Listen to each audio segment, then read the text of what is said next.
Hi friends, இன்றைக்கி நம்ம பார்க்க போகிறது ஆட்டுக்கறி சாப்ஸ் வறுவல். அதுக்கு தேவையான பொருள்: மிளகாய்த்தூள், கரம் மசாலா, மஞ்சள் தூள், உப்பு.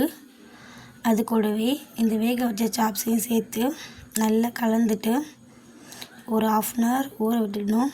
அப்போ தான் இந்த மசாலாலாம் அந்த சாப்ஸ் கூட ஊறி டேஸ்ட்டு நல்லாயிருக்கும்.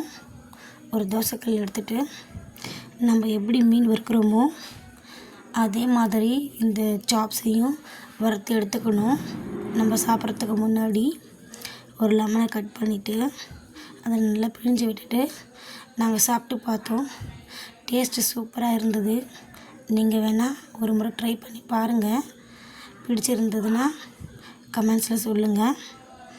இந்த சேனல் உங்களுக்கு பிடிச்சிருந்தா லைக் பண்ணுங்கள், ஷேர் பண்ணுங்கள், சப்ஸ்கிரைப் பண்ணுங்கள் ஃப்ரெண்ட்ஸ்.